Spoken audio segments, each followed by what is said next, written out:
quarterback rolling right. He's looking end zone. Caught. Touchdown. Saturdays are sacred. A football podcast. What is up, everybody, and happy 2026. We are in the fourth day of the new year, and we've already had some explosive games, some upsets. College football is hitting its peak at this moment. We're going to dive all into the quarterfinal of the college football playoff. We're going to talk some possible landing spots from quarterbacks in the portal. And all things college football here on Saturdays are sacred. We hope you guys had a great holiday and a happy new year to start. I think it's been solid. Not the best for me personally as a Georgia fan, but we hope you guys are doing well. But before we get too far into everything today, Cody, how are you doing, man?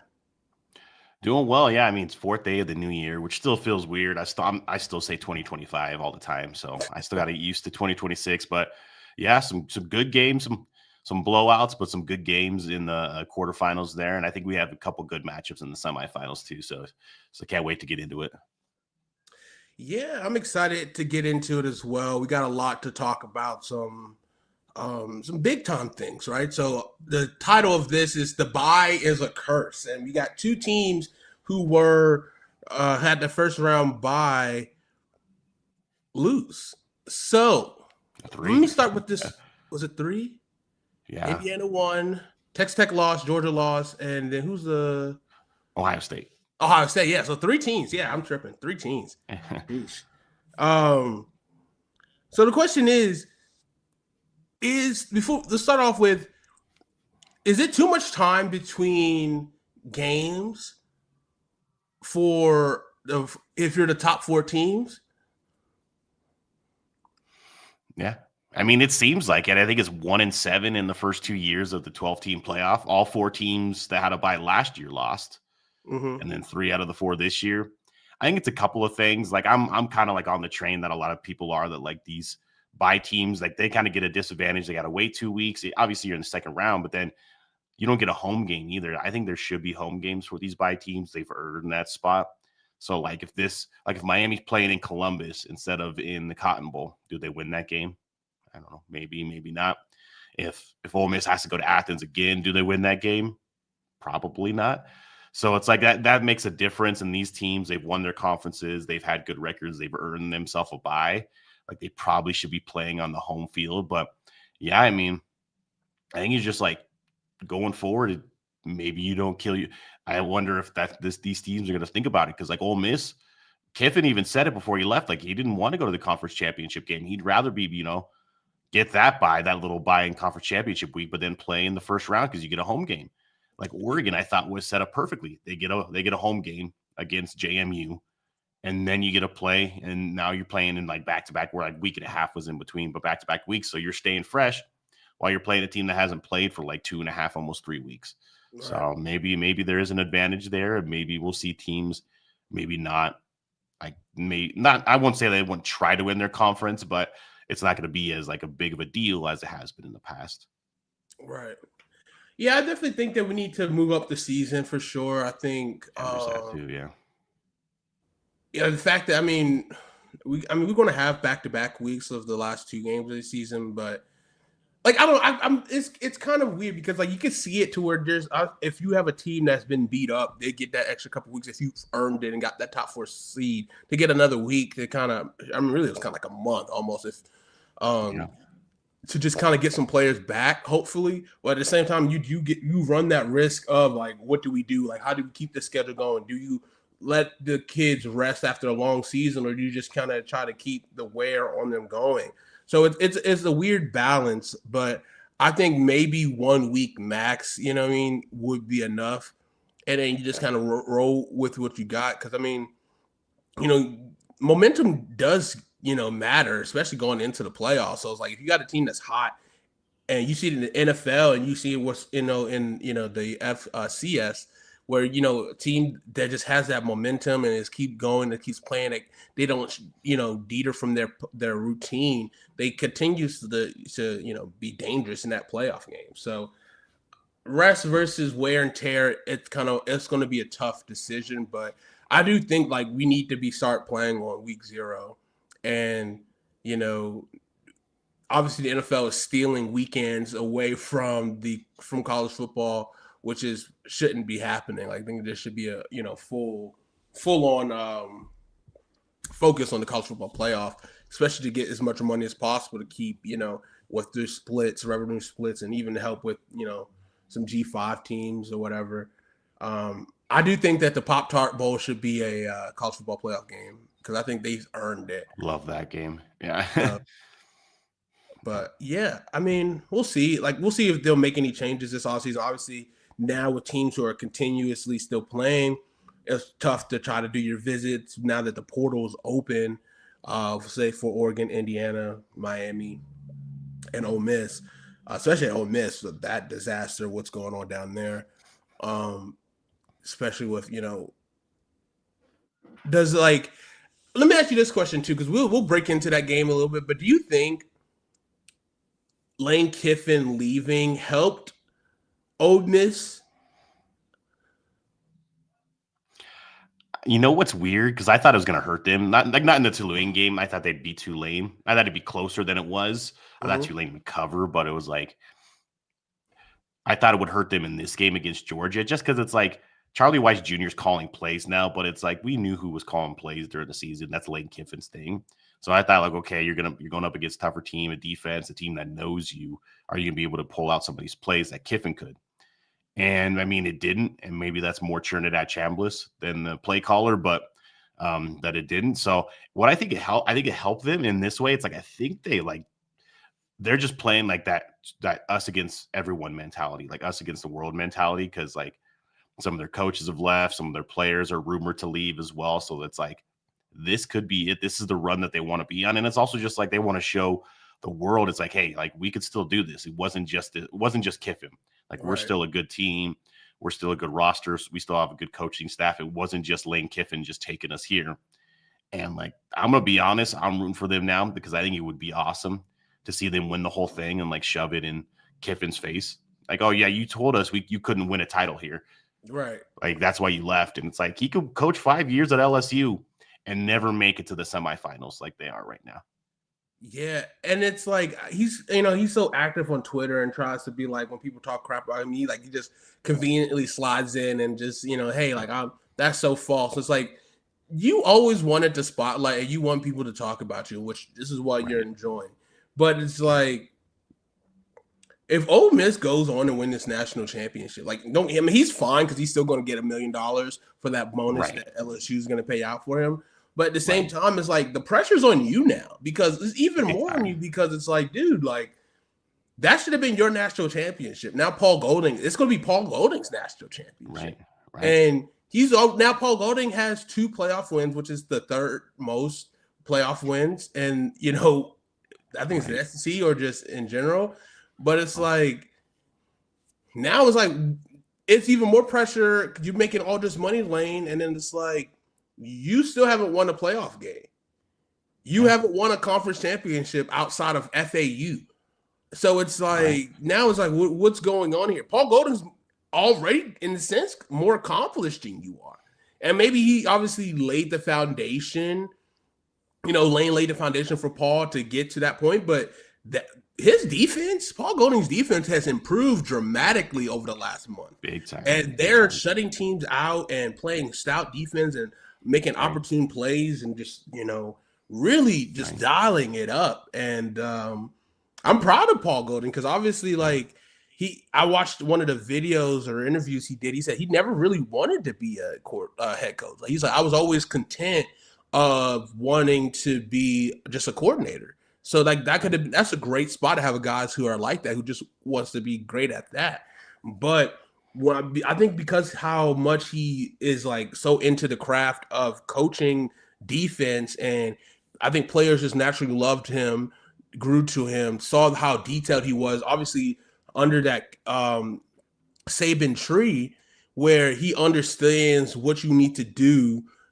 And he said he also made a FU book, like things that, I like that we're doing here that does well, but then also like, hey, but if I did, become head coach and I can make some changes, these are all, he already has like a book of things that he wants to change to be more of a strict, maybe a little bit more, militant type culture, which I think you're starting to see kind of an Ole Miss started to inhabit. Obviously, the toughest thing for Paul Golding is how do you recruit? How do you Right. can you keep? This Chambers comes back. Austin Simmons already left and is going to the portal, so you're gonna have to either try to recruit him back or to figure that out as well. So it's like, who can you bring in to build on this? How much of this roster can you retain once this run is over? Like, if they make it to the national championship, does that just change people's minds of like, you know what? I don't want to go. I don't need to go to LSU. We can win here. This is what we said was the mission. And like, I'm not going to be brainwashed to think because of Lane left, we can't win here. But at the same time, it's going to be very pivotal to who's going to be calling plays next year. What kind of talent are you be able to retain next year as well for Ole Miss? So, and now that they're going to have to be a team that is a late portal team in terms of like, hey, like we weren't able to have our full resources to go straight into the portal right now. We have to see what's there, be proactive. Do we have enough of a staff that's able to do all of this work that we need to do on a short period of time? And so I don't know if that's going to be possible next year. Right. Yeah, I think it's like for Golding right now, I think it's all in on these next two games, of course. And then it's like, okay, we deal with everything else after, especially like if you get a championship, you don't really care. Like we'll deal with it, but we can kind of ride off of that for the next couple of years. And then that's our recruiting pitch for the next couple of years as well. But yeah, I mean, I'm super shocked. Like going into that game against Georgia, I just didn't see them I didn't see that they could win that game. Like, okay, maybe they can keep it close. That offense is still really good. And like their defense has gotten better, but I just don't see them winning that game. But Chambliss played out of his mind. He looked like Johnny Manziel in parts of that game. It was like, damn.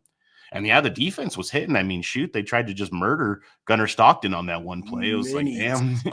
He was getting absolutely obliterated. It's like, dang, it's like if they can hit like that against Miami and Beck, I think they got a chance in that game too. But yeah, just going back to Golding, I think, like you said, he's got 2 wins. I think it's tied with the third most in the SEC as coaches. Like obviously Smart and Saban have the most. I think he's tied with Coach O because Coach O only won 2 games to win that national championship for LSU. But yeah, that's a lot more than, I mean, Lane Kiffin, you could say, got you to the playoff this year, but like, does Lane Kiffin beat Georgia? Right. On Wednesday night, Wednesday night, because like he beat Georgia last year in Oxford, but he didn't beat Georgia this year in Athens. So it's like, I think you got a lot of momentum if you're Golding, and you're just going to use this as a pitch. It's like, hey, look at Kiffin got us here to the playoff, got us to the dance, but I got us even further. And I can like we have the offensive talent, but I coach defense too. So it's like we're going to be better on defense just because of my influence. So I think they're heading in a really good direction. And if I was Golding, like you said, he never thought he'd be a head coach, but now maybe you take over just a better situation and just keep it rolling. Yeah, and my thing is too is like if I'm Charlie Weiss, why am I going back to LSU? I'm trying to break that contract, dude. Like, I need to figure. I'm trying to look it up now, but like I'm trying to figure out who did. I think they already hired someone to be their new OC, but I just feel like I have to try to get Charlie Weiss back because he's been great. Right. And I get his allegiance to because Charlie Weiss has been everywhere with Lane, and he's developed him. I don't want to say the G word, but he, as a young corner because he's still like early 30s. Right. I'm pretty sure he's been with him since FAU when he was like 28 or something like that, 25, something crazy. But I don't know.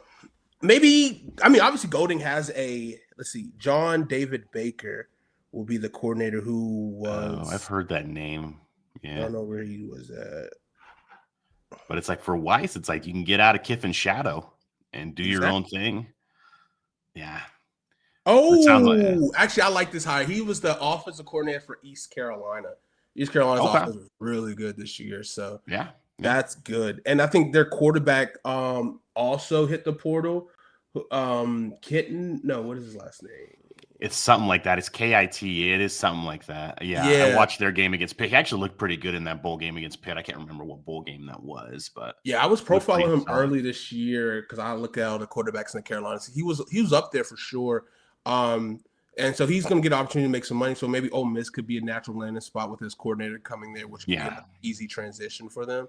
And maybe they can steal Cam Coleman from Auburn. Oh, that would be big time if Ole Miss can do that. Maybe he's going out west. He's going out west. I'm just hoping. he's got a visit next week, so it's like lock it down. Right. Throw that bag. Yeah. So I don't know. We'll see what happens, but we could talk about the Georgia game since we're kind of already there. I mean, this was easily probably the best game of the weekend of the week. For sure. Two juggernauts just kind of Ole Miss is rising to the occasion, and Georgia kind of, it took them a little bit to realize, we can run the football on these guys. Like, why the heck did we come out? We get like drive one. Like, if we'd have done that the first two drives of the game, I think, they could have maybe, got some more points. But obviously Georgia, settling for field goals, not be able to, get points. Missed a 55-yard field goal in the first half. That also could have been, pivotal for them. Ole Miss kicker was just absolutely insane making those long field goals. I think he broke the college football playoff record with his 55 and then 56-yard field goal he made. So it's like, hey, every point matters. Maybe Dan Campbell should learn from that. So I was kind of a good just getting points on the board, getting a stop, and then for the Ole Miss to keep going and just to be relentless. And they just have a never say die attitude, which I really like about this Ole Miss team. Even though when it kind of, looked like Georgia was really getting that momentum when they got that scoop six early in that game. But the offense just didn't really, for Georgia, the offense just didn't really consistently get those first downs. But that's credit to Ole Miss, who really kind of like threw a lot at them and was, made timely stops and plays when they needed to. So I thought it was a really good game for both sides. It was a tough way to lose. Obviously, like not a great decision at the end of the game, not, going for it to score a touchdown, but trying to go for a field goal. I didn't think that was the right decision at that time. So some questionable decision-making for Kirby late in that game, but much credit to Ole Miss for getting that dub that really no one really expected them to get, which we can say that about a couple times this weekend. But yeah, Ole Miss advanced, and now it's like the whole, will the Ole Miss staff that's going to LSU be able to continue to keep coaching for Ole Miss while they have a lot of duties to recruit at LSU? So, yeah, that'll be interesting. I think they said yesterday that they're planning on them being there, but it's like, how invested are they? Because now they're recruiting portal players for LSU, so that's going to be awkward. But I mean, think about it. There's other teams like Oregon's dealing with that situation with their coordinators. Miami and Indiana are all staying there, but it's just a weird time. That's just college football on the calendar there. But yeah, just back to the game. Like, I was super impressed with Ole Miss because when I think it was 21-12 going into halftime when Ole Miss kind of screwed up the last play and didn't get time to get a field goal. Mm-hmm. I was like, okay, this feels like a classic Georgia win. They'll probably come out, get a touchdown, and then like Ole Miss is just playing catch up the whole time and never can really catch up. And then Ole Miss came out in that third quarter just on fire. Chambliss was making plays all over the place. Their defense was getting stops. I'm with you. I don't know why Georgia didn't run the ball more until like Frazier got hurt. Then I get it. You can't run as much. But even like Stockton was a threat running the ball. Like when he took off, he was a threat running the ball. And it's like you weren't using the tight ends. You were like trying to force it to the receivers. And like it's really just Branch is like the receiving threat for you. So I thought it was a weird offensive game plan, especially in the second half for Georgia. But I mean, kudos to Ole Miss, and then Ole Miss goes up 10. Georgia comes back, gets a touchdown, a field goal to tie it. That throw, I don't know what Georgia's doing playing like bump and run man when it's 3rd and like 7, and you can even let them get the first down. They just can't get behind you to get in field goal range, and that guy just gets beat off the line easily, and it's just and Chambliss puts it right in the bucket, and basically all you have to do is get across the 50 for that field goal kicker for Ole Miss, and like you're in field goal range because that guy's just money. Right. So yeah, it was weird. I wouldn't go as far as like goaling out coach Kirby Smart, but there was definitely some moments where it was just like this Georgia team's making mistakes we just don't see these Georgia teams make. Mm-hmm. And Ole Miss, to their credit, like took advantage of it. Like that 4th down when like I think Georgia's on like their own 30-something yard line, and Kirby said after the game that was supposed to just be a draw off sides. That wasn't supposed to be a snap ball. And then like Stockton can't get the throw off. And so you basically hand them 3 points because you give them the ball on your own 30-yard line. So there was just some questionable decisions there, I think, by Georgia that kind of led to Ole Miss, but Ole Miss capitalized it. So you got to give credit to Ole Miss for capitalizing on those mistakes by Georgia. And yeah, this was by far the best game of the weekend. Best game of the not weekend, I guess, got best game of the 2 nights. But I mean, this Ole Miss team, you got to feel confident. You just beat a team that was, I think they were either second or third favorites to win the whole thing behind Indiana, Ohio State.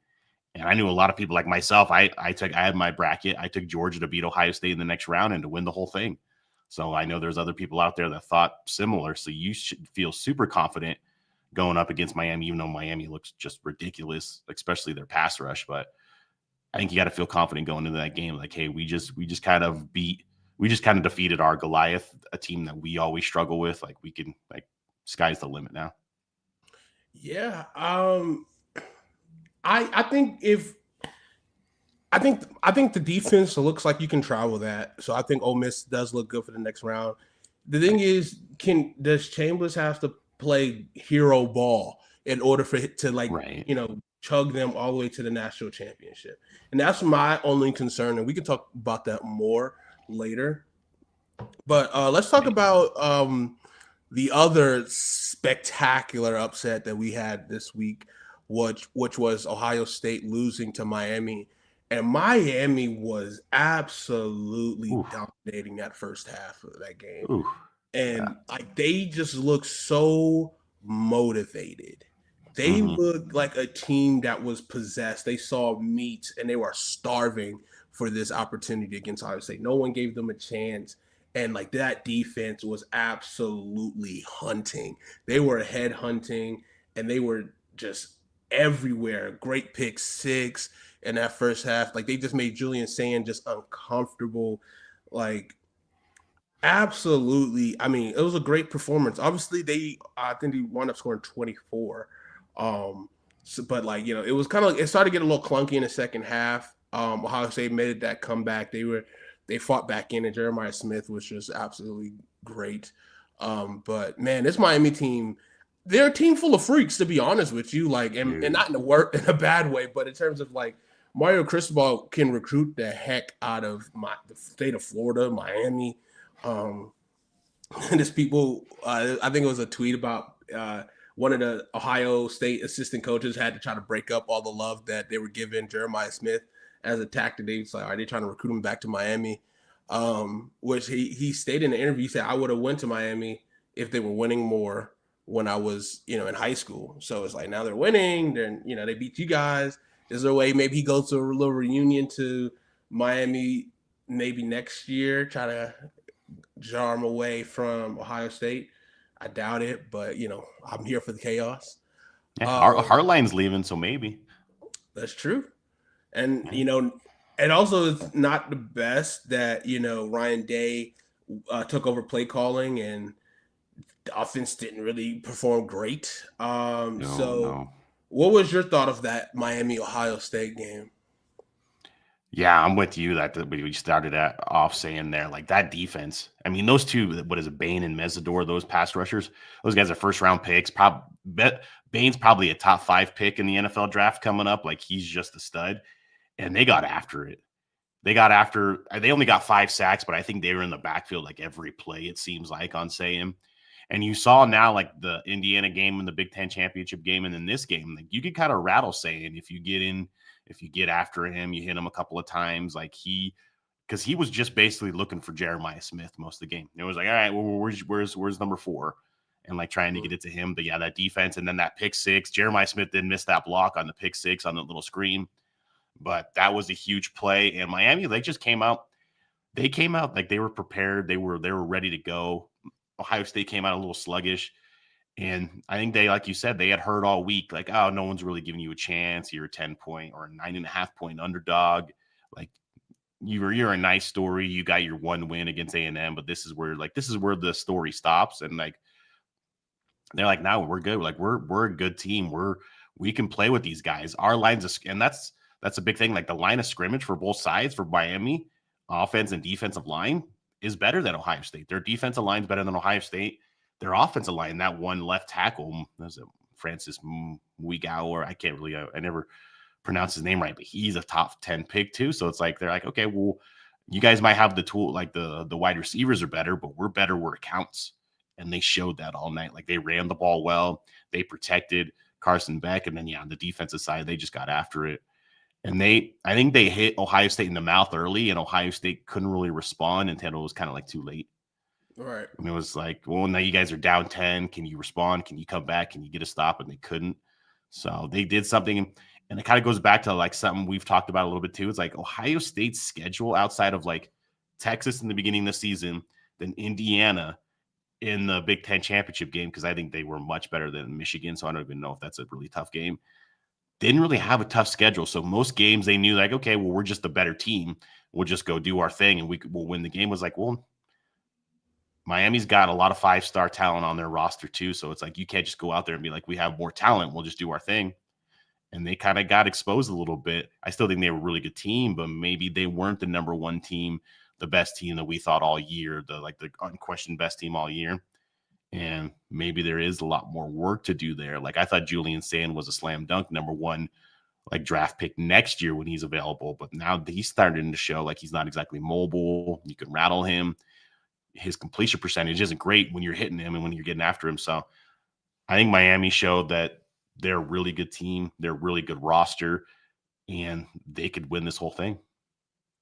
Yeah, to that point, when you were talking about Ohio State, I think with Ohio State, they lost a lot of those key leaders last year, and they lost those people who've been through those hardships of understanding, losing to Michigan, obviously, and there's still a few people like that who were there on roster last year, but like those real like vocal leaders, I think it was just kind of a shame, and I just think you need a mixture of heart and talent, guys who are just not gonna say I'm not gonna let us lose this game, and I don't think Ohio State had enough of those people.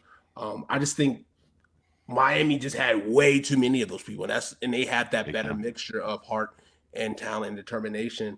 In this game, and I looking at kind of trying to predict next game. It's like, all right, Miami, you can take a run game on the road, you can take that to the next round, you can take that relentless defense. So it's like, and they're just continues to be hungry. They got Michael Irvin belt to ass, celebrations, and Ray Lewis on the sidelines just going crazy, probably giving some insane pregame speeches. They probably got all the the alumni coming back, the Hall of Famers. After Hall of Famers, Jason Taylor is working with their edge rushers, who's obviously at that. It's like an advantage for them. Oh, big time. So maybe, letting Miami into the – I mean, obviously Notre Dame fans are still going to be mad because this could have been us too, but I don't know if I don't think they got as many freaks on their team as Miami does. No way. And it's like, just beat Miami. You would have been there. You had your opportunity. Yeah. So, I like this Miami team. I think they are it's going to be interesting to see because, like, we're going to – obviously now we're going to have a new national champion this year. Mm-hmm. And so between Miami and Ole Miss, like I wouldn't say, I guess Miami, preseason, like people thought this is what there would be, so they're kind of starting to actually live up to those expectations.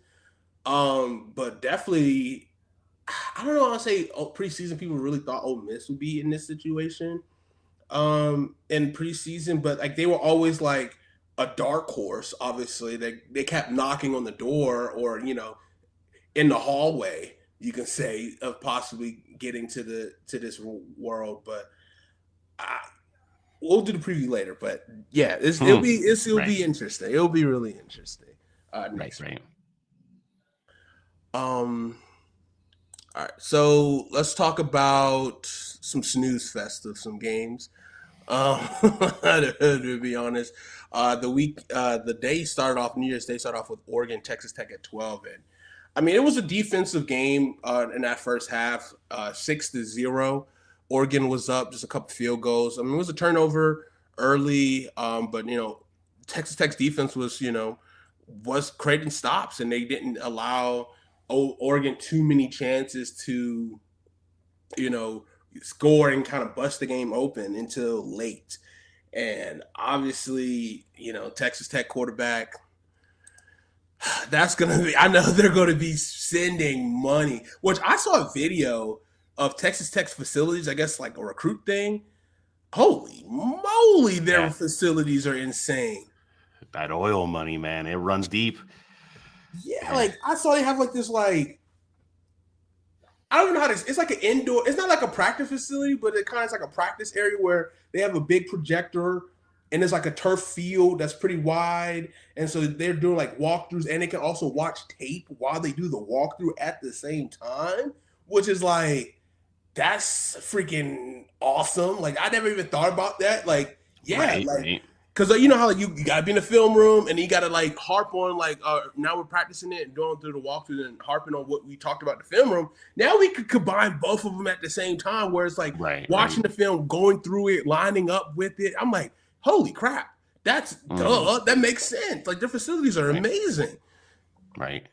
And Texas Tech should probably be the next team either in the Big Ten or SEC probably soon, but they probably don't need to. If they can get them one of them ACC deals where you can keep all of the playoff money if you were to make it. That's what Miami's doing. That full $14 million they just won.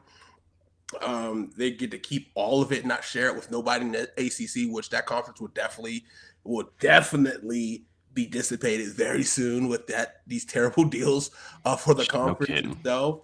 But and a terrible media deal, to be honest, too. So but yeah, I mean Texas Tech it's a shame.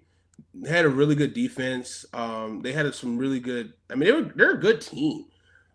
Obviously, they're going to be like Miami. Honestly, Texas Tech and Miami are very similar to where it's like they're going to be in the portal every single year to get that quarterback, and because I think they have everything else around them. I think Rodriguez is going to be in the draft this year, right? Or is I think so. Him and Bailey too. Yeah. So, I mean, that's going to be tough to be able to try to replace that. But, I mean, I think they will. I think they'll be fine. I think they'll drop some bags. Yep. But, we'll see, like, if they can continue this momentum. Obviously, they got a big NIL collective that's, like, really hungry to make a big difference and to be a top team to outproduce Texas Longhorns. And obviously – being in a Big 12, it kind of is beneficial for them to stay there just because it's like, I don't want to say it's an easy run, but it's probably, I think the Big 12 is probably tougher than ACC at this moment. Slightly. But, I think they're in a good spot where they are at right now. But, yeah, tough. I mean, because this Oregon team is just, they're hardened. They have the mental makeup to kind of outlast the duel like this, and they did, and they got better as the game went on. But what do you think about that Oregon-Texas Tech game? Yeah, like you said, definitely a snooze fest, but good defense on both sides. I thought Texas Tech's defense played really well, even though they lost, I think 23-0. It definitely wasn't on them. Like, yeah, they got exposed on offense, and you got that money. You got to go in the transfer portal. You got to go find a quarterback. There's some good ones. I don't know if I'd say there's any great quarterbacks in the portal. There's some good quarterbacks, though, that are better than what you had that can help you move the ball. Because that Morton kid he couldn't do anything. And that Oregon defense was just all over them. So I don't know how much to take from Oregon. I think their defense played really well. The offense didn't really play great, but they didn't have to because just how bad Texas Tech's offense was. And Texas Tech's defense got after Oregon. They just were given terrible. They were on the field all day. And a lot of times they were in their own territory because Texas Tech was turning over the ball. So it's like I can't put too much on Texas Tech's defense because I thought they played really well.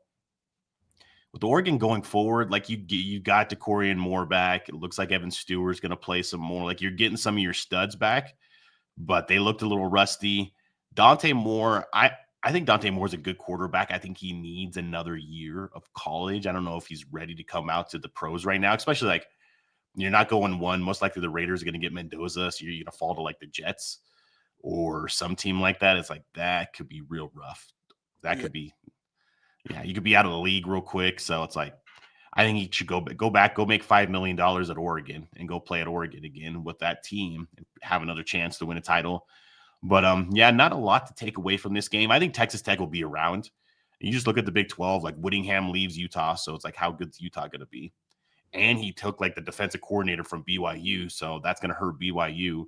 So it's like I think you could run that. No, his son is at he was at the Chiefs. His Chiefs. The Chiefs, yeah. Now he's falling into Michigan, but it's like where's your major competition? And like maybe Dillingham gets it rolling, keeps it rolling at ASU.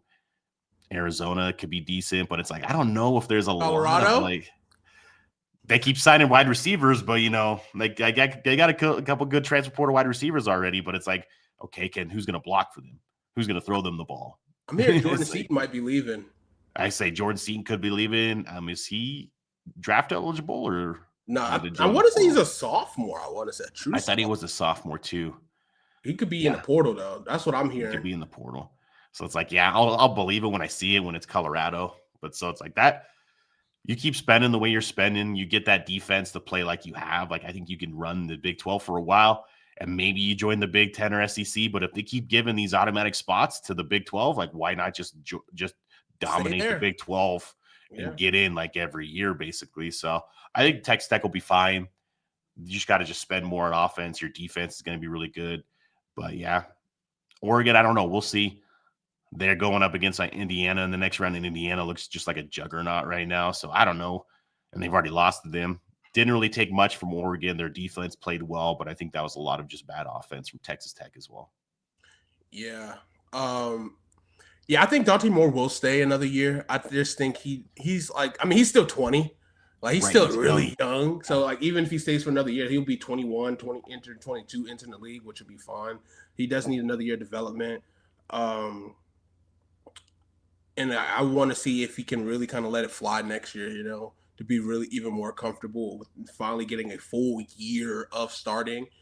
And yeah, I'm excited. I do think Oregon has another gear to go up, and I think they're doing what they have to do to advance in this tournament. So it's like this next game is going to be so pivotal because it's a revenge game. So Landon got that speech on lock. Right, like he's like, like we came. I think because they lost to them in Indiana. No, it was in Oregon. Oh yeah, so they came into their house. So it's like there's definitely a lot of things I know he can do, and we've seen so many times where it's hard to beat the same team multiple times in the season. Oh, big time! And so I think that's going to be really cool to see. So I think that's why I'm excited for that game. Because it's kind of like you get a powerhouse versus like an up-and-comer team that was sleeper. That's the potential we got for the national championship this year, which I think is fun. So, and then the potential of like Indiana, the losingest most college football team in the country, opportunity to win the national championship. That's also really cool. People are finally like, oh, this is not the same Indiana that you keep thinking of. Even though sometimes it's hard for me to kind of default back into that. Like I kind of was thinking like, Alabama show up, but like this is the Alabama we saw, like the last month. I'm having arguments with people like who just don't watch football because I'm just like, bro, what are you talking about? And so it's terrible takes, which we'll talk more about once we get into the review of Indiana, Alabama. But yeah, like I think Texas Tech will be fine.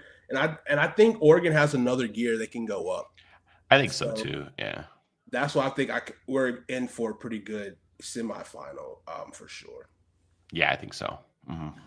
All right, so let's talk about the last News Festival game and the straight beating that Indiana put on Alabama Crimson Tide. 38-3 was the final score of that game. Mendoza 3 touchdowns. Running game looked good. Roman Hemby ran it well. Kalen Black ran it really well. So, I mean, this Indiana team looked good. The defense was swarming, made Ty Simpson uncomfortable. So uncomfortable that they benched Ty Simpson in this game, which was kind of astonishing. That might just completely derail his draft hopes. Which, I mean, he's kind of been doing that for the last month himself. Right. There's talks about him possibly, depending on what his draft grade will be, him entering the portal and going to a team maybe like Oregon, depending on what Dante Moore does, or somewhere, which I think he's a good quarterback. Yeah, I do too. So I think he can make some money, maybe go to Miami. Who knows what they would want. But yeah, Indiana looked great in this game. They were in control of this from the beginning. I think they went up 17-0 at halftime.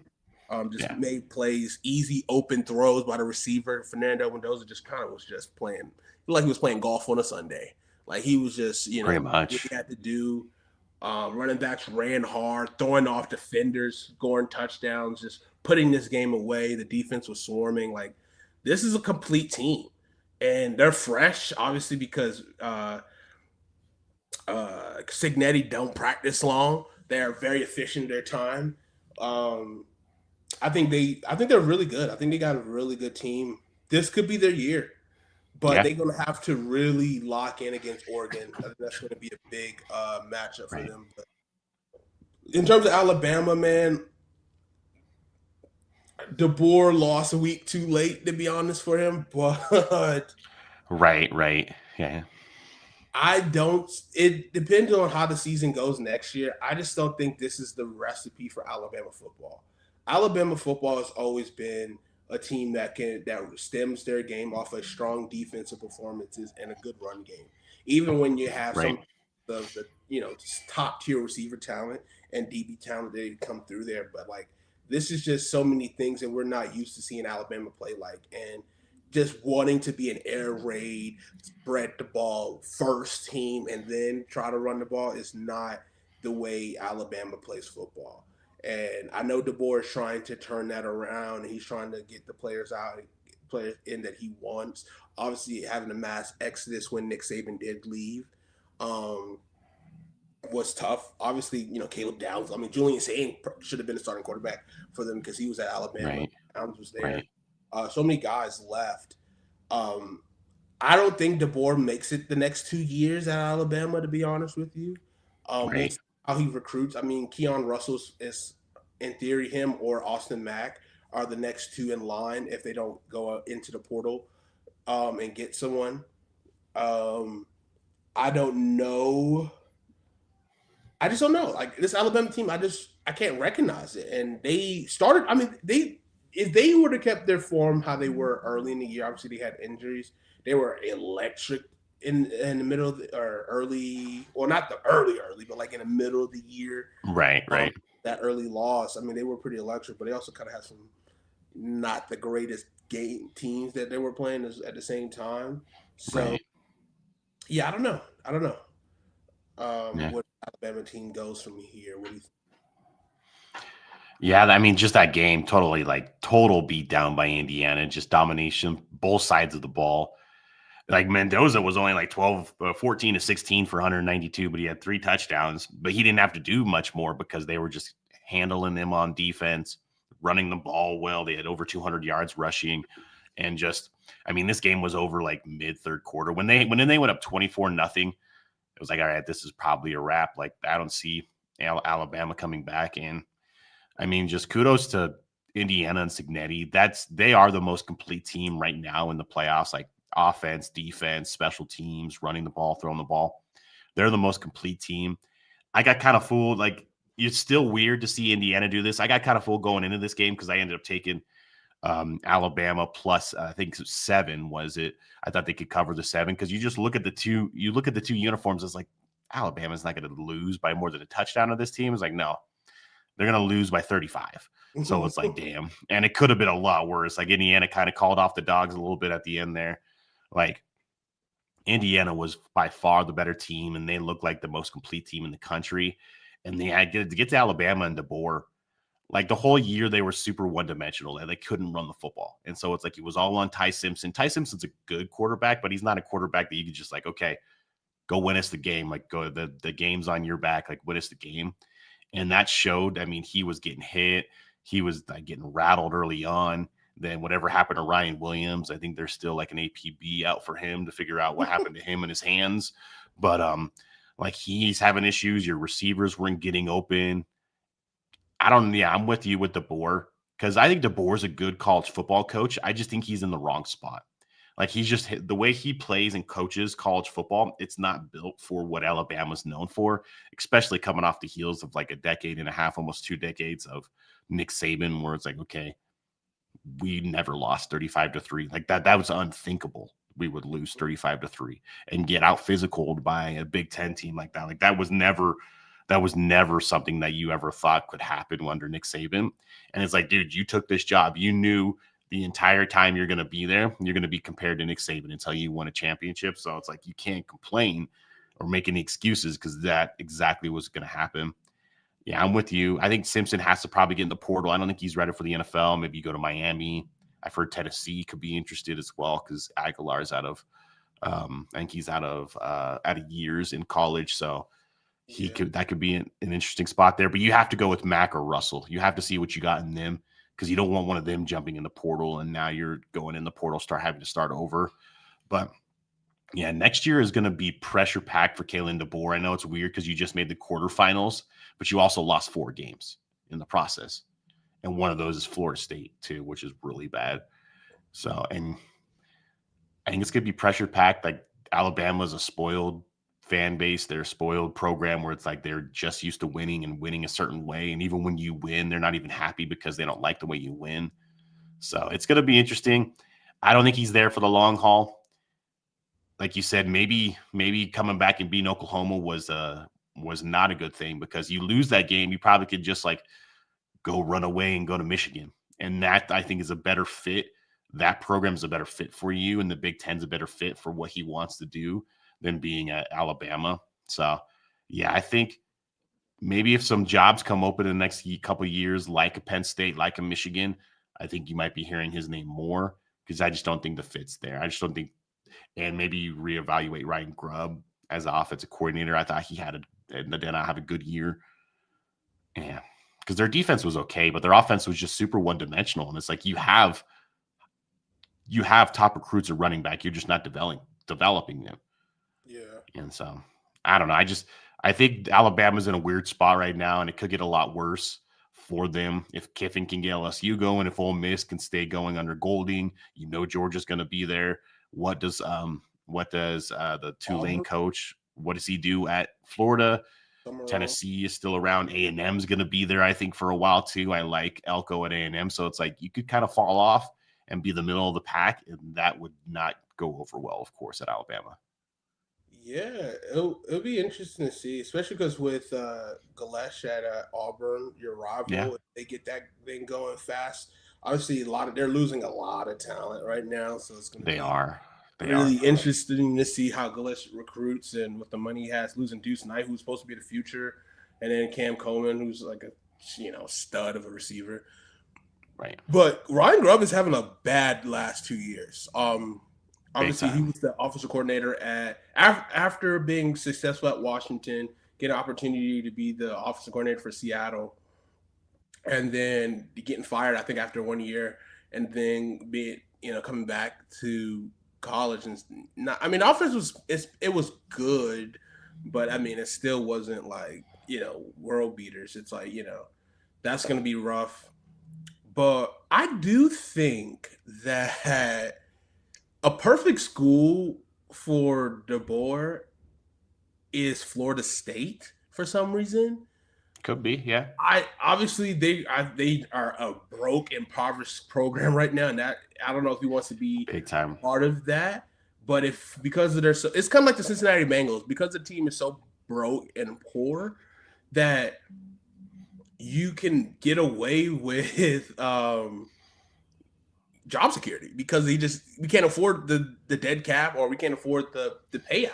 So it's like, hey, I got to guarantee 5 years to try to make something work.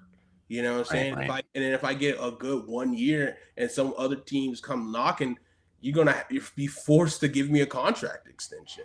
So it's like you could kind of work your way into a loop. I also think that the Clemson job will come up in the next 2 years as well, which I would probably want that job over Florida State because they definitely have more resources than Florida State at this time. So that could be interesting. DeBoer could also just get fired and maybe have to be a coordinator somewhere, which would be wild. But true. Worse, obviously, if he just needs to kind of get some time to just kind of recoup and get back to where he needs to. Maybe Missouri, if Drakewitz gets a job offer next year, a big job offer from Missouri. Right. But yeah. let's talk about the semifinal. And let's talk about these matchups and get a little predictions going. Because I'm excited for this round. I was Same. at first when I was like, okay, I was watching the Indiana Alabama game to start off the day. I was like, no, it was Oregon first.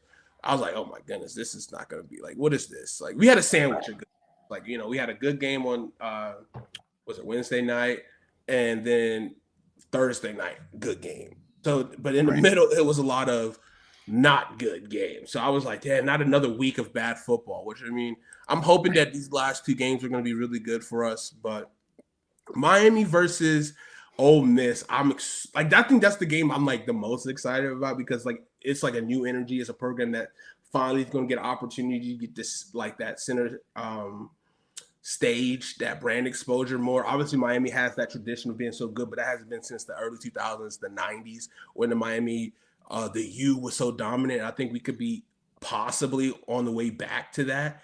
Right. And with Ole Miss, it's like a perfect storyline of, your coach left you because he didn't think you could win.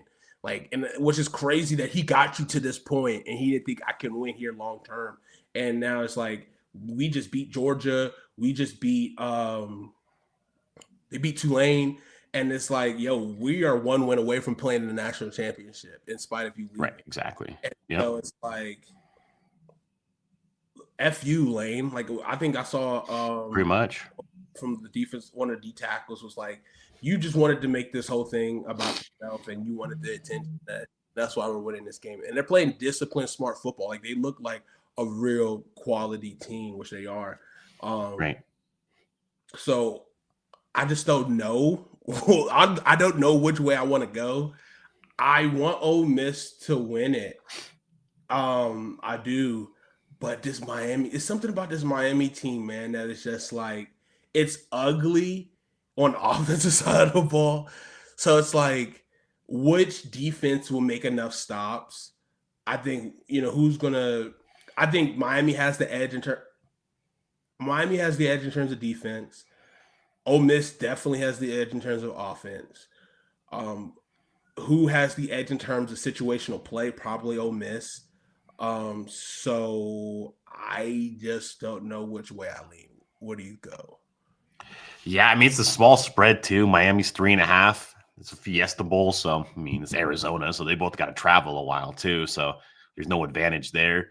This is a tough one. So I mean, I'll be honest, I'm going to be rooting. Not that I have anything against Miami. I'll be rooting for Ole Miss just because of the story, the Kiffin thing. I think is just it'd be a cool story to see them in the national championship, especially if they won it. But yeah, I think this is an interesting, guys, like what Miami did to like Julian Sayin, can they do that to Chambliss? And Sayin's a good quarterback, but he's a pocket guy. Like Chambliss is he's a lot more mobile and he's going to move around and get away from some of those sacks. But how many times can they get after him? How healthy is Lacey? He got kind of banged up a little bit in the last couple of games. Like they're going to need him a lot in this game because they're going to have to get a run game going. So they're not just dropping back and letting that Miami pass rush just get after things. And then on the Miami side, it's like, can you just continue to just pound the rock, just run the ball? Carson Beck's making a throw here or there, but he's not asked to do a lot. This Ole Miss defense has gotten better.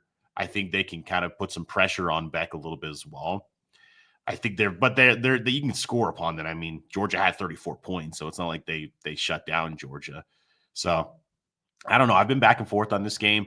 I think Miami, just because of the lines of scrimmage, especially their pass rush, is the right favorite in this game. But Ole Miss, I think it's just team on a mission. Chambliss, outside of Mendoza right now, and you can maybe make a case that he's playing better than Mendoza. He is the best quarterback, and he's the best quarterback in that game. So, and he's playing like the best quarterback in the country right now. So if he's just on a heater, maybe they just kind of ride that out. I'll probably take Ole Miss to cover plus 3.5 would probably think is what I'd probably do. But yeah, this is a tough game. I think this should be a really good game.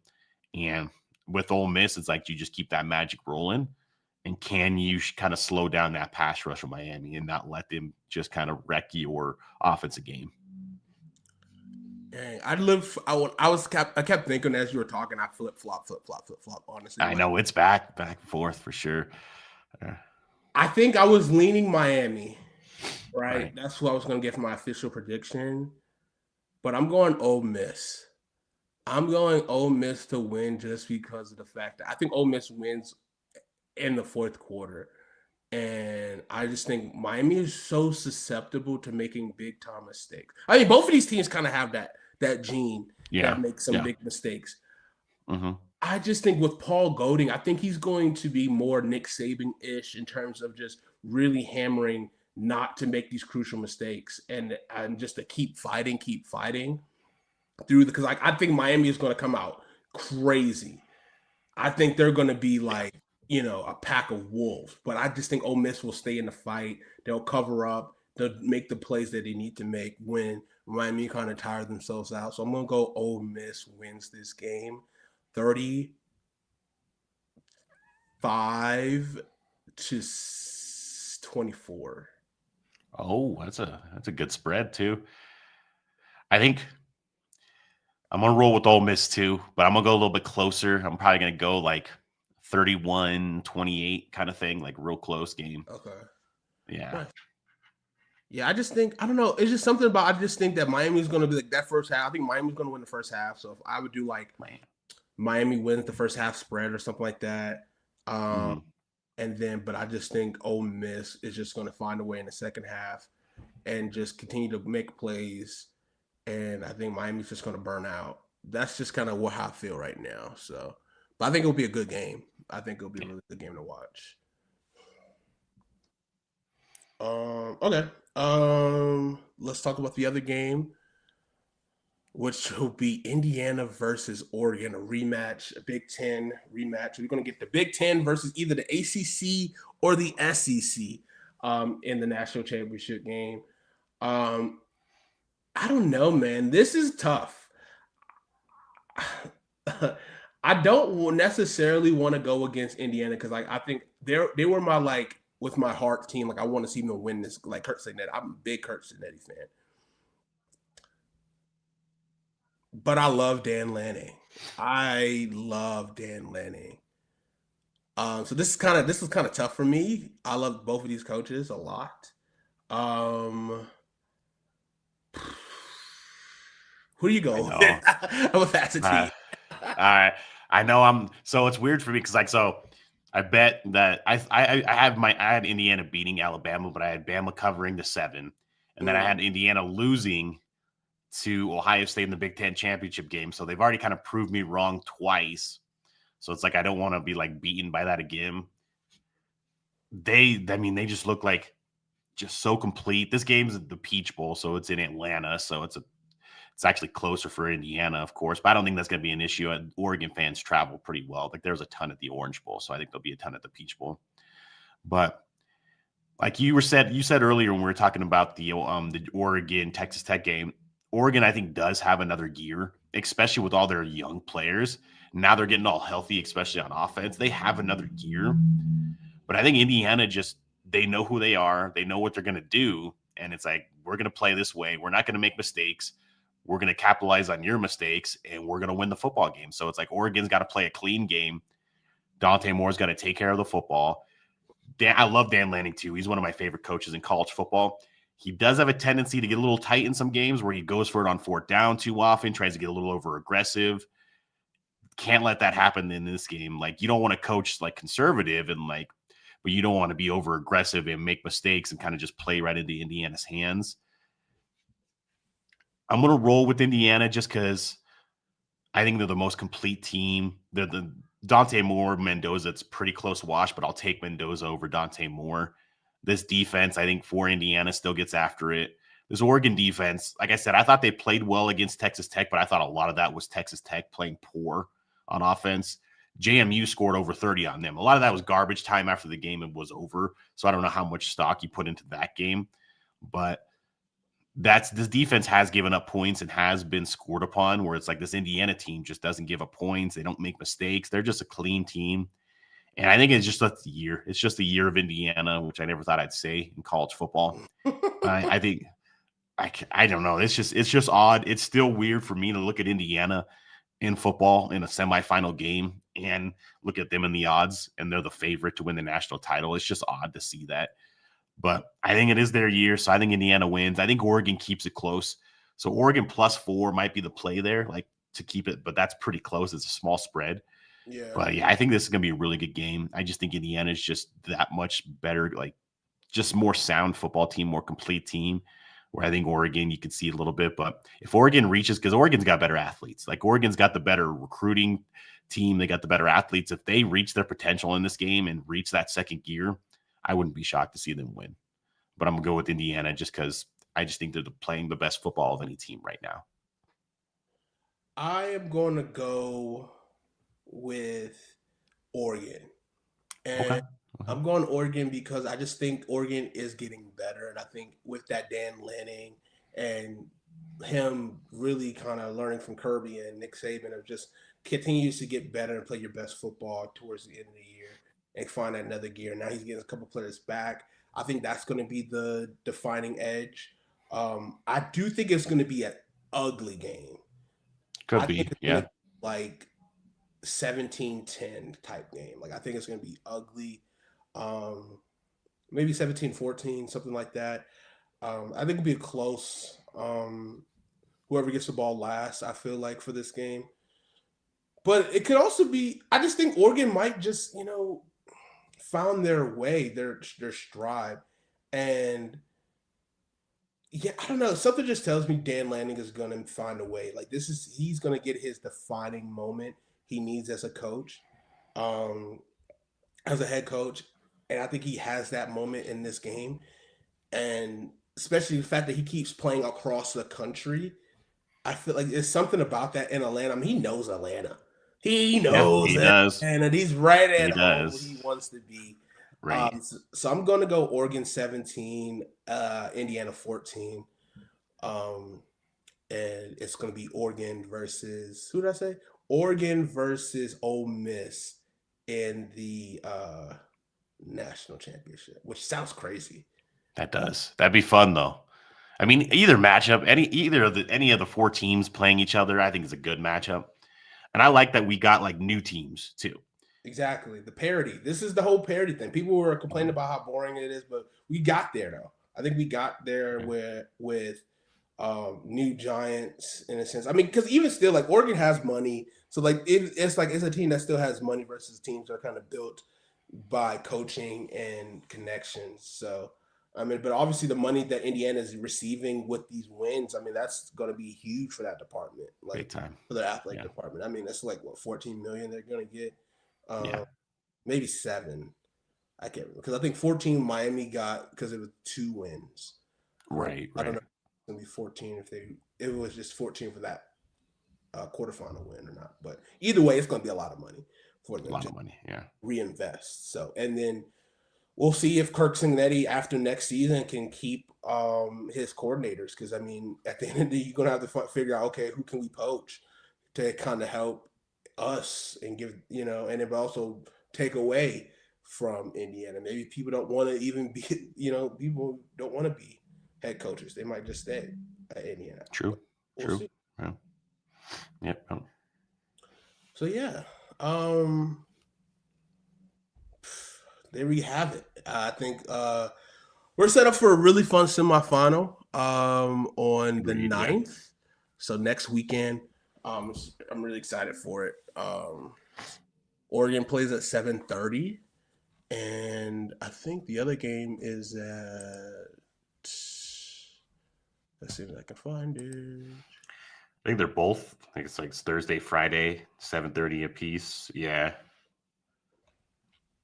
7:30 Eastern time apiece. Yeah, so 7:30 Thursday and Friday, which is kind of weird, but because they don't want to compete with first round playoffs against the NFL, so that's why they're playing Thursday, Friday. Yeah. So, but it's all good. All good for college football. I mean, I got something to watch pretty much every day. True. It's a great weekend. Yeah. So, 5 days of football, because there's the Monday night games, which I still think is weird. Monday night playoff games, but different advantage for those teams, and then a disadvantage whoever wins that game. Right, exactly. Yeah. So, any other news that you want to talk about that happened We got some speculations of some quarterbacks moving places. Sam Levitt possibly going to Kentucky. I think the quarterback for Kentucky is going to Arizona State, so that's kind of a trade. A little bit of a trade, yeah. We still don't know where Austin Simmons is going to go. He entered the portal. Marcel Reed is coming back to Texas A&M. I saw that, yeah. You still got like Lagway, Raiola. Yeah, Lagway's taking a visit to Florida State. Yeah. Really interesting. That is odd. Oh, Noah Fafita entered the portal. I love Noah Fafita a lot. I didn't see that. Okay. Yeah, I didn't see that. Okay. Yeah. He's a good player. I was a big fan of Noah Fafita. Yeah. Obviously, Jed Fish left Arizona to go to Washington. So I thought that was his natural moving point when he had his best season. So maybe he goes to to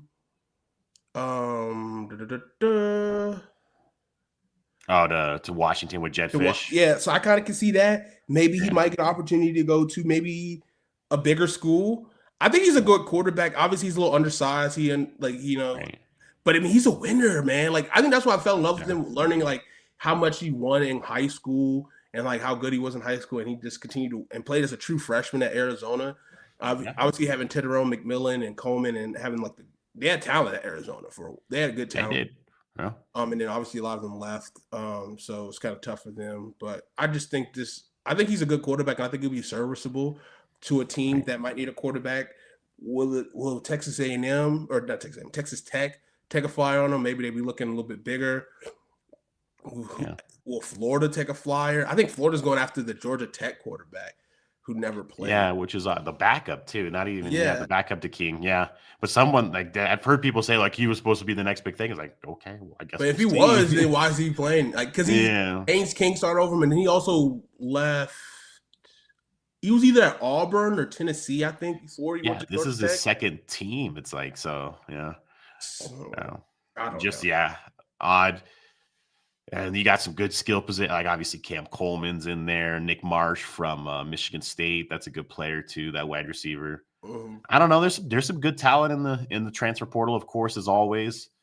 And there's a lot of teams that need quarterbacks. There's probably about 6 or 7 like starting level quarterbacks. Mestamaker went to Oklahoma State, which was like no shock. He just followed his coach there and committed there yesterday. So maybe that helps them a little bit. Yeah, it'll be Levitt going to Kentucky. I thought that was interesting. He'll be playing with Will Stein now, so maybe that helps a little bit. But I thought he regressed big time this year. Like he was like supposed to be a first round pick, and now you're in the transfer portal. So it's like that did not go well. Yeah, like Kentucky this year. Yeah. And like who's he gonna be playing? Like Kentucky's they don't really. I mean, Arizona State, Kentucky, like they don't probably have like a better roster. So and now you got to play SEC defenses every week. So. I don't know. Like I thought Louisville could have been a good spot for him. You go play with Jeff Brom. You play in the ACC. A little bit easier schedule. But no Fafita, Jeff Brom, DJ Lagway. That could be fun. Yeah, that could be fun. I've heard DJ Lagway to Baylor too has got some rumor. I was like, who's coaching there at Baylor? That's odd. That's that's a pretty decent step down. So, yeah. I think Josh Hoover, is going to be the next quarterback at Indiana. Which I saw that, which I thought was a little. I think Josh Hoover is a good quarterback. Let me not disrespect Josh Hoover because he was actually he's a good quarterback. I mean, even though he has a few odd things he likes to do off the field, but he was whatever. I don't want to kink shame anybody or anything. Right. But yeah, it'll be interesting. Obviously, Kurt Cignetti, he knows how to develop quarterbacks. He had who do you have the first year? Was it Rorick? I think something like that. Yeah, because he was Ohio. He was an Ohio transfer. Yeah, Curtis Rorick. Yeah, I think he wanted to go. Kind of. Yeah. He was playing with 2 broke AC. He had like an ACL tear. He played the whole season with. Yeah. And then now this year he had Fernando Mendoza, who's obviously won the Heisman. Pretty good for him. Right. So I mean, I think Hoover he has the arm talent like that. I mean, I think a lot of people expect more from TCU. So I think that was a pretty good hire for them. And now they can roll with Mike Shanahan and see how that goes with him and their right. I thought they were going to go after Cincinnati quarterback who's the Sorsby. Yeah. I said he sounded like he might go to LSU and play for Kiffin. Yeah. Oh, not Sorsby. Oh, Raiola. No, not Raiola. Definitely not Raiola. Nesson. What is the quarterback from Texas? North Texas. Oh, Mestamaker, the one that just went to Oklahoma State. Yeah. Yeah. He was in negotiations with Indiana at first, so he was their first choice. Yeah. Which would have been great because he's a sophomore. He would be a sophomore, so you would at least get 2 years out of him. Versus, I think Hoover will have like 1 more year. So again, like you'd be kind of doing the same thing over again. Which in theory, like you should be trying to get the freshman and like that's what Oregon did last year. They got Dante Moore because they know they wanted him for the future, so they can get him a year in the system, and then when it's his time to start, and then they got Dylan Gabriel, who was a veteran, who's given one last year to kind of compete right now. Like that's the system I think you should be doing every 2 years. And you bring a veteran in, you bring a young kid, whether it's high school or a young guy who didn't get opportunity to start, like Aaron Nolan. Like I want to see Aaron Nolan play. I'm still mad at why Aaron Nolan went from Ohio State to South Carolina and think, well, obviously, I guess he thought Sellers was going to be a one and done, and next year would be his year. But then, maybe Sellers didn't have that great year, and he came back. So now Aaron Nolan's in the portal trying to find another place to play, which is like, at this point, dude, like, where can you play at, and try to start? And I was really a big fan of Aaron Nolan, but like, if he's not beating out, obviously Julian Sagan is really good. But so you couldn't beat out Julian Sagan, you couldn't beat out Lenore Sellers, which I think he's solid, but I don't think he's that great. Right. No. Like, how good are you? So we'll see if he's going to have to go G5, maybe like a UNLV or a Boise State or something like that just to play. We'll see. Right. And then the what's the Auburn's Deuce Knight? He's in there too. I'm excited to see. I think he should still have 4 years of eligibility because I don't think he played. Yeah, I think he redshirted. Yeah, so that's good. It looks like Golish is just going to bring was it Byram Brown? Yeah, he should have won the Heisman. He had great numbers. He had a great year. Just if he did those numbers at Florida and not South Florida, then he is the Heisman Trophy winner. It's like shit. But I think he just follows yards, 30 touchdowns. I'm like, this is what a Heisman winner looks like. No disrespect to Mendoza, but sheesh. Yeah. But I'm excited to see what Golish does at Auburn this year. It's going to be tough for sure. It'll be. Yeah. Might be a couple roughish years, but hey, if Bama starts to slide a little bit, maybe you can kind of take some of those guys too. Yeah, Ole Miss might be taking Bama's spot, but we'll see. We'll see how they recruit. That's what's going to be so pivotal for them is how can Ole Miss continue to recruit? And was it all Lane Kiffin? Right? Like, was it? And like, I mean, shit, could Ole Miss take on the identity of being a defensive forward team? Like, that would be like Golding, refreshing. That would be, but still get that offensive talent that Kiffin brought there as many of them stay. That'd be interesting. I mean, because that's kind of what wins at the end of the day. It's like you need that defense. Like, I mean, look at Miami, Oregon, Indiana, both play really good defense. So it's like that's kind of what wins most of the time. So that would be interesting to see. I mean, I think Ole Miss could, if Golding can kind of keep that train going a little bit, I definitely think they could be that team that kind of steps into that like number 2 or 3 area in the SEC. Maybe Texas A&M jumps in there. I still don't know. I think it might take Kiffin a couple of years because they are losing a decent amount of talent, but they're bringing in some recruiting, both high school, and I know he's probably going to like hit up the transfer portal a ton too. So what does LSU look like? What does Summerall do at Florida? How much portal does he lean on in the first couple of years? Yeah, it's interesting to see. And then like even like outside of the SEC, you got basically like the Penn State like Cyclones now because they're just stealing all Iowa State players. It's like I think they signed 4 Iowa State players yesterday. Which I mean, Rocco Beck is a good quarterback, so that's good. Yeah, he might be their best quarterback they had in a while. Since like gosh, Did he officially go there? I think he did. I think he did. And then they signed like the tight end, a couple offensive linemen. But I think I'm interested to see how Michigan plays this year. Michigan, I mean, I think Whittingham said we're going to be a spread team that runs the ball a lot, which I mean, in theory, I would say is similar to what Michigan, because Michigan was more of a pro style team the last 5 or 7 years. So it's like, right. But I definitely think being a team that runs the ball, because I don't know, man. Bryce Underwood has some wonky mechanics. He has early wonky. Like he obviously has natural talent. Like obviously a freak shot, 250, whatever. He has some. Like he's good, but it's like, will they have the right staff that's going to keep developing him and redefining how he can be? Because obviously they're paying him a lot of money.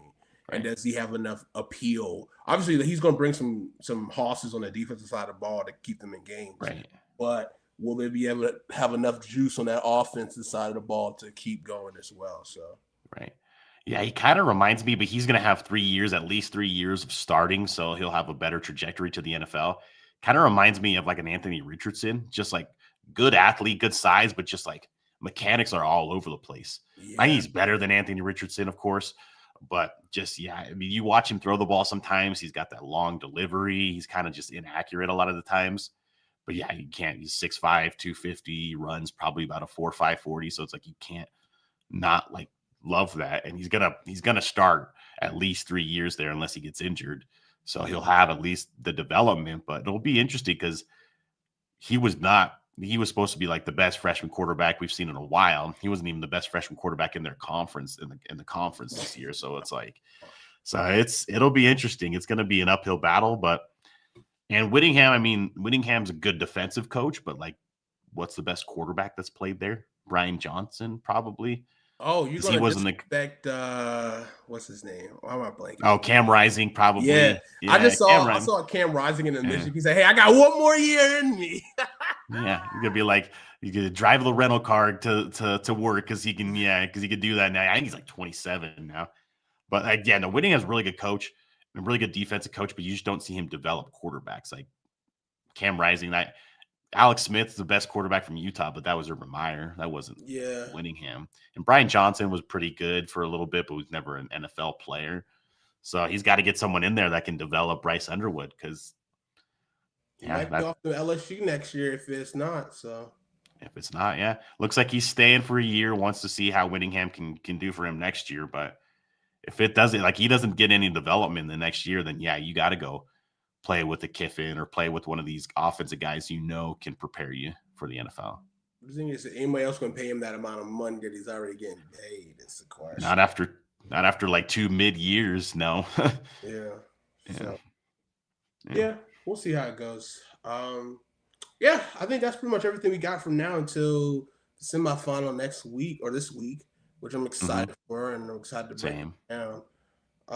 Anything else you wanted to talk about before we get out of here? No, I think we covered everything. Excited for those matchups, and we'll react to them on Sunday, and that'll be fun. It'll be a lot of fun. And we appreciate you guys for watching the first Saturdays Are Sacred of 2026. So we're getting into our prime as as we rev up into the national championship game. 2 more games or 3 more games left of this cycle, and we're so excited for it. We're so thankful you guys came and watched and hung out with us. We will catch you guys next Sunday. Keep your Saturdays very sacred. Always. See you, man. Snap back, quarterback rolling right. He's looking end zone. Caught. Touchdown. Saturdays Are Sacred, a football podcast.